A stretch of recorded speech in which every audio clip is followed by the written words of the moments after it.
Hi, friends and family, Welcome to Hope After Addiction with your hosts, Katie Comer. and Chelsea McLeod. Hi, welcome to Hope After Addiction. We're so happy that you have joined us today. How are you? Good morning, friend. I'm chilly and well. How are I know, you? we're cold here. Yeah. So cold. So where we do our podcast, our studio has really tall ceilings. It's really cool.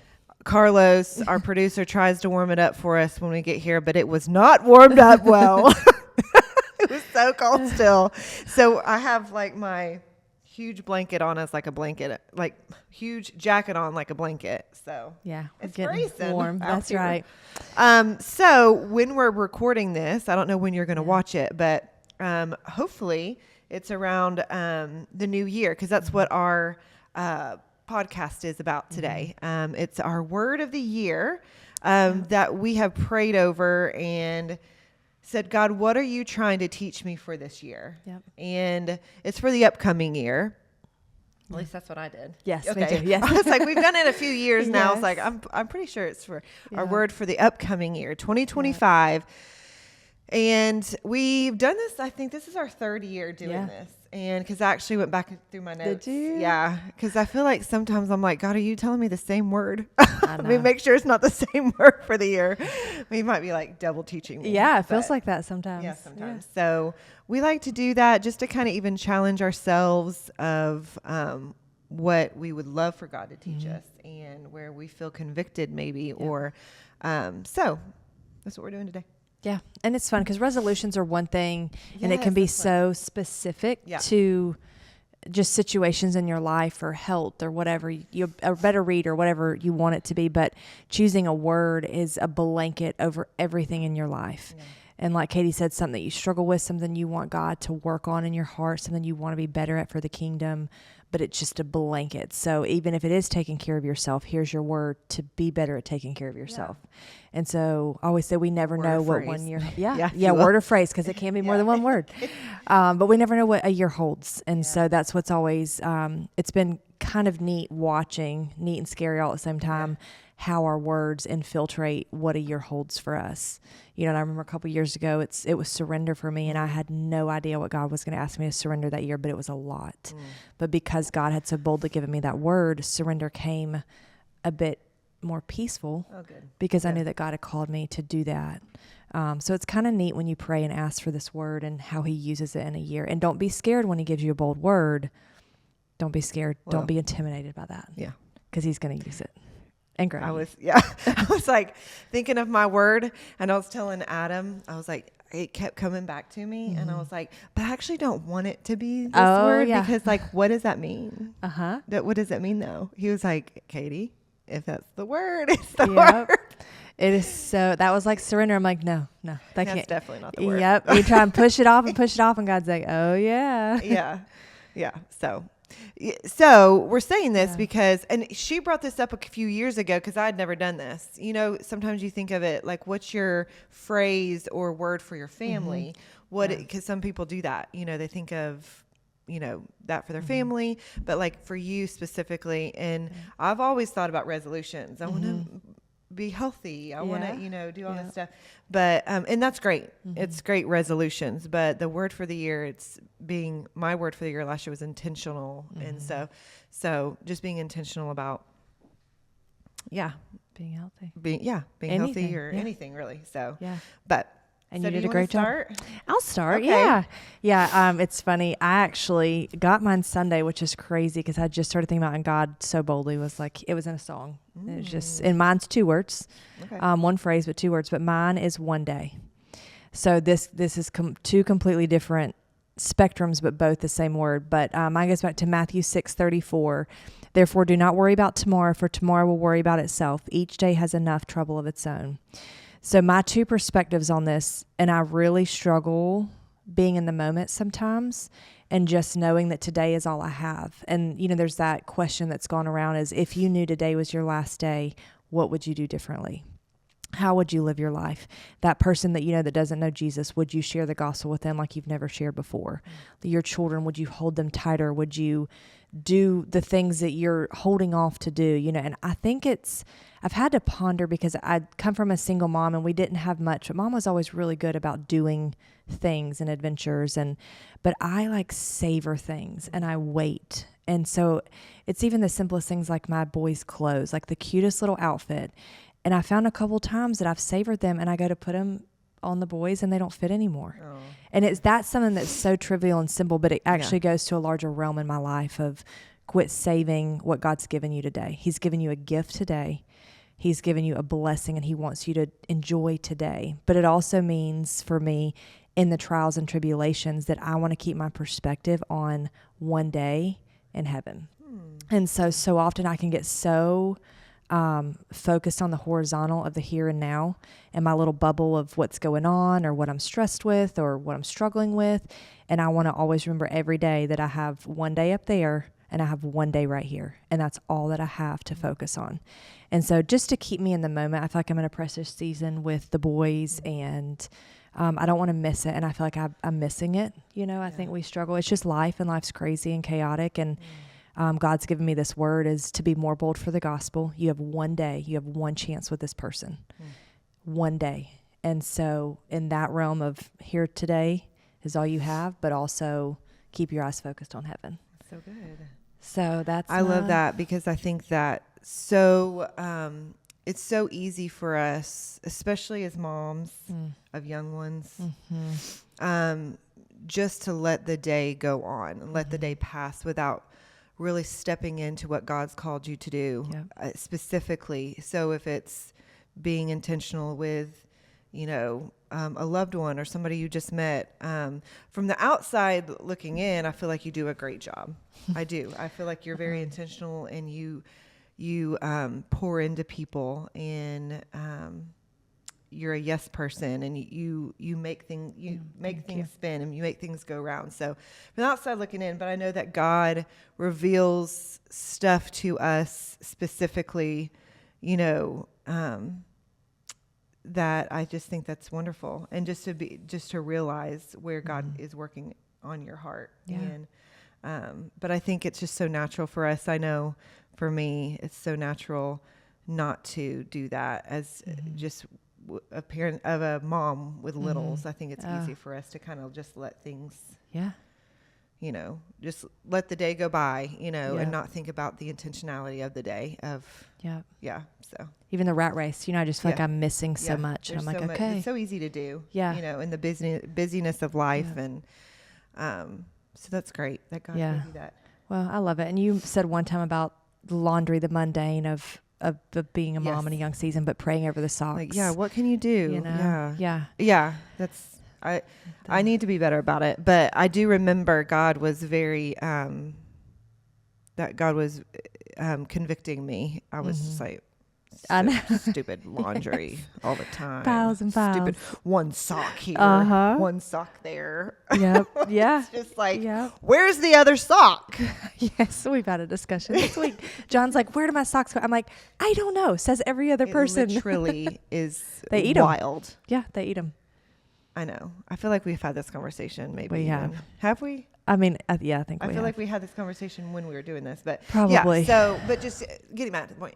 Like praying and being thankful that I have kids and a husband and that I'm folding laundry for and praying over them specifically and I'm folding their little socks and just thank you for their little feet and you know, it's just I think it's like so often I feel like I do a disservice to God that he's like, I've given you this. I've given you this day. I've given you this life. I've given you this opportunity for gospel.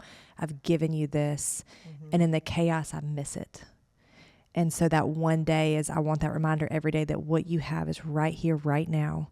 And I think about like my garden that's so just pivotal to my heart is like if I don't ever plant that seed, that moment, that day, I never get to see the fruit. I never get to see things grow. And so I know God in the rat race that I feel like I'm living is that he's like, I want you to start being still, sitting at my feet, being in the one day that I've given you. And that's what you got. So that's mine. What's yours? Okay. So I was thinking about mine. This is what I was talking to Adam about. I was like, yeah, I don't want it to be that one. He's like, what? And so I was telling him, but it doesn't necessarily have to be negative, but it's gratitude. And I think it's because over this past year, as we've sat here and talked, every now and then it comes up about being grateful or gratitude, and something in my heart is like not guilt, but it's just like what's the word I'm looking for? Like a conviction of some sort. Because we talk about gratitude journals, and I'm like, oh man, and not that I'm not grateful. I'm not great. It's not that I'm not grateful, but being I don't know. Like, God is so good, and I'm in such a sweet season. I really am. Yeah. But I do feel like sometimes the devil can whisper negative thoughts when, if you take a step back and anybody else look at your life, you're like, what are you talking about? My husband's literally in rehab and are about to die, or I have cancer and stuff. Yeah. And I'm like, no, God, like, let me be present in the here and now and be so grateful. And how can I do that? Like, how can I wake up in the morning with a grateful heart and go to bed with a grateful heart? Because I'm not a morning person and I'm not an evening person. I'm a little bit of a middle of the day person. I'm a lunchtime person. Person. That's so funny. I find myself like just being vulnerable, just a little bit like emptied in the morning and emptied at night. Yeah. And I don't want my family to have like the leftover, in the middle of the day where sometimes they're even at school and stuff. So I want them to get all of me, and then, so how do I do that? I feel like it starts with just waking up with a grateful heart, a grateful heart that I have children that I have to get up for school. Like, that's beautiful. Yeah. That I have a husband that, loves me and takes care of me. And that's, sober for so long. Early on in our marriage, I just didn't know that would be a reality, because you always think of the white picket fence, and I quickly realized that was not going to be my life. Yeah. And not that it is now, but it's definitely a lot closer to what I envisioned my life to be. And so I think God just kind of convicted me. Not that he's going to test me. That's where I was like a little nervous, because Adam was like, that's not what that means. It just means God's kind of convicting you about, you need to be more aware of what God's truly blessed you with. Yeah. And have a grateful heart and wake up so that I give my family 100% because I've thought of everything God's given me. And so, I just feel like, I kind of listed out things that I can do to help myself have a grateful heart, if you will. Like, what can I do? Because we often challenge our listeners. Okay, so here's the practical ways that you can begin to trust somebody. We do that. So I was like doing that for myself. I was like, okay, well, that's fine. Have a grateful heart. Okay. Thank you so much. But how can I like actively pursue this grateful heart throughout this year? And so I'm excited to see how God, so the gratitude journal was a big one that kept popping into my head, right? Because we talk about it a lot, and I don't have one. I thank God every day. I know. But I feel like it's almost just like a part of my prayer. Thank you, God, for this day. It's like, no, but like, I really want you to see what I've done in your life. Yes. Like the nitty gritty. Like, I want you to see it, because when you see it, you tell others. And, so true. And people see it and see it more, what God's done through you, and done in you and through you.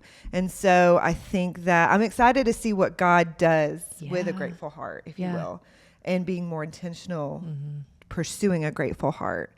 So gratitude journal, I've thought about doing like little sticky notes on my like mirrors and stuff, and Adam was like giving me little ideas and stuff. And so, and I struggle with it too, because I don't want like my listeners or you to think like I don't like I'm not grateful for everything God's given me. But it's just being more intentional throughout the day when I'm like frustrated about my daughter putting her socks on too slow. Girl. I mean, I know get that it. there's going to be frustration, I know. but just like, God, thank you so much for her. You Yeah. know, thank you. Yeah. You know, just being more intentional with my gratitude. My heart is palpitating to that because, and I want to encourage all of you guys in this because this is crazy and you're going to understand. If you're in the middle of it, you may not right now, Yeah. but I want you to understand that this is so crazy to even say, did you on your worst days, did you find yourself more grateful than you are on your best days? Isn't that crazy? It's insane. And I Yeah. always say my greatest prayer is, God, I want to trust you. I want to be grateful on my best days as I do on my worst. And I find that same struggle that you're talking about. Yeah.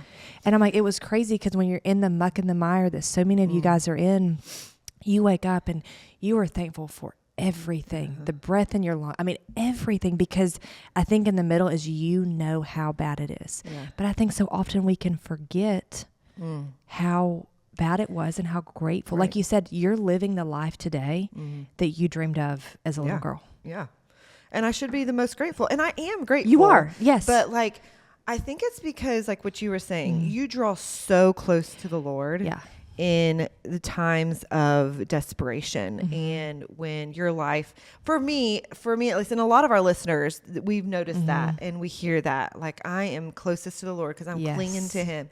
I am right there. So when you're closest to the Lord, you draw from him, and a lot of times that comes with gratefulness because that's just who he is. You're just so grateful to him because you're so near to him. And so I think just God just like revealing me where, you know, I'm lacking in that. And so I think that he kind of has given me this word because he realizes that, I need to draw closer to him and be grateful, you know, more grateful to what he's given me.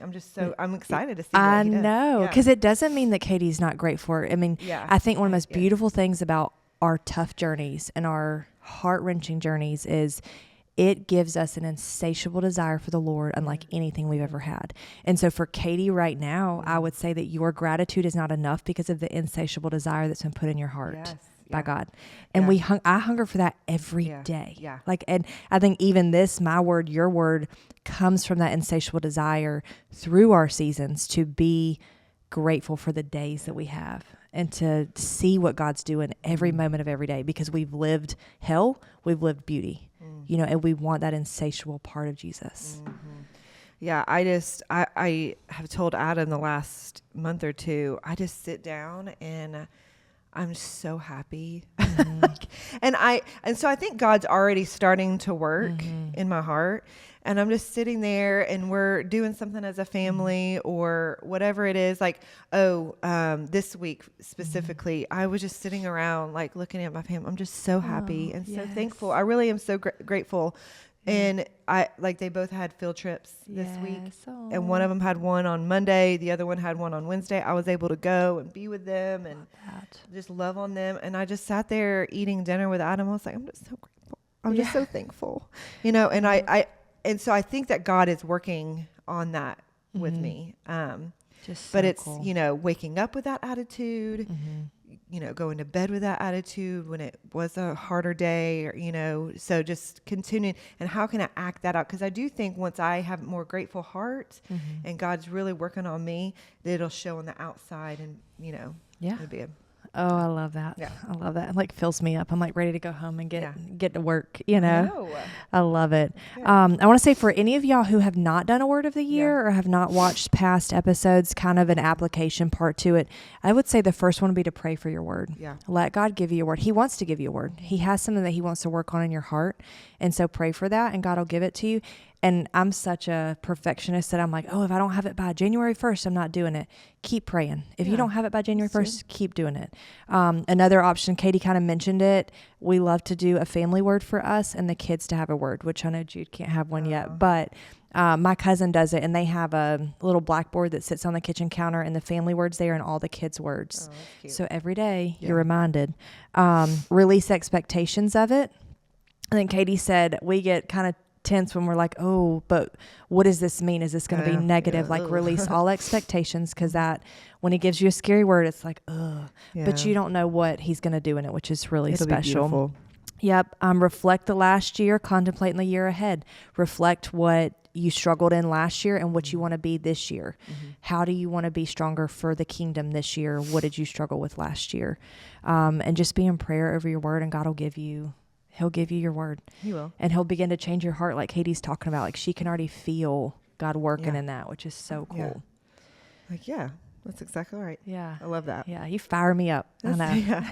We fire each other up. That's right. It's good. I love it. Encourage I each love other. your And that's what word. we hope we do for you. You know, we hope that we encourage you to kind of think outside the box like Chelsea did a couple of years ago for me. I never even thought about doing a word for the year, but it's just so beautiful to really self-reflect and also just see where God's wanting to work on your heart. So we hope that you're encouraged in that and to do that. And, you know, we would love to hear them. You know, we'd love to Yes. hear your words. Because you never know how somebody might be working on your heart and how that can challenge somebody else. So if other people see other words of the year and be like, man, that's such a good one, you Yeah, know, and you that's never so know good. how somebody else could feel convicted over that. So, so yeah, maybe if you are watching this on YouTube or you see clips of this on any of our social medias, make sure that you share your word. I think that's great. I think that's love that. that's a good idea. So Yeah. yay for ideas. Yeah. So we're so thankful that, do you have anything else? No, I think that was it. Okay. Yeah. Thank you for watching. And you're probably watching this for the new year, January or the end of December. We're so thankful for you, and we hope that you have a blessed new year and that God fills you up and fills your cup and that you are so encouraged. We're grateful. We are so grateful to our listeners who draw from what we say, and that God's given us these words to give to you. And we hear feedback. Actually, our producer gave us some great words of encouragement from some of you all. And so we're filled with gratitude. Yeah. See? We're so filled with gratitude for our listeners. And we love y'all. We hope you have a great new year, a great year, and that God does mighty work in your life. He does a mighty work in your family member's life. And we hope you have a blessed day. If you are watching this on YouTube, make sure you give us a like and a subscribe, because that way you can find our next episode that gets released. If you see this on any of our social media platforms, make sure you share it, because that's how we get the word out of who we are at Hope After Addiction. We hope that we've been an encouragement to you. We hope that you have a great day and Happy New Year.